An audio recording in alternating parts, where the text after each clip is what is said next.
कुछ बरेलवियों के चोटी के उलमा के हवाले पेश करता हूँ मुख्तसर, तो जो फतवा फिर आपने मुझ पे लगाया है उन पे भी लगाया। कंजुल ईमान मा खज़ाइनुल इरफान, इमाम अहमद रिजा खान बरेलवी साहिब, उनकी तफसीर, उन्होंने कुरान की जो आयत है फ़आमिनु बिल्लाहि व रसूलिहि नबिय्यिल उम्मिय्यि लज़ी युमिनु बिल्लाहि व कलिमातिहि, इस आयत की तफसीर में लिखते हैं अल्लाह और उसके रसूल बेपढ़े गैब बताने वाले।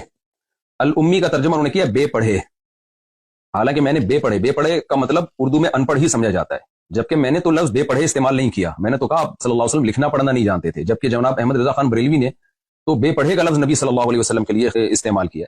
बेपढ़े लफ्ज से गुस्ताखी का पहलू नहीं निकाल रहे, तो आप हमें लफ्ज उम्मी को एक्सप्लेन करने में आप हमें कैसे गुस्ताख करार दे सकते हैं।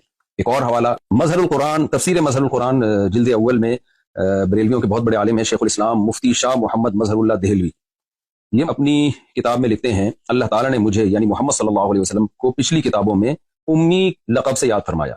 आगे इसकी एक्सप्लेनेशन, इसकी रिवायत की को एक्सप्लेन करते हुए कहते हैं इसलिए कि आप अनपढ़ थे। अब आप देखें इन्होंने तो आपके लिए अनपढ़ का लफ्ज इस्तेमाल किया, मैंने तो अनपढ़ का लफ्ज भी इस्तेमाल नहीं किया। फिर आगे कहते हैं या इस वजह से कि आप उम्मुल कुरा यानी मक्का में पैदा हुए थे, अनपढ़ होना हुजूर के लिए बड़ा फखर है। फिर भी हमने अदब में अनपढ़ का लफ्ज इस्तेमाल नहीं किया, लेकिन जो बरेलवियों के ये बड़े आलिम हैं इन्होंने तो अनपढ़ का लफ्ज भी इस्तेमाल कर लिया और ना पढ़े ना लिखे का लफ्ज भी इस्तेमाल कर लिया।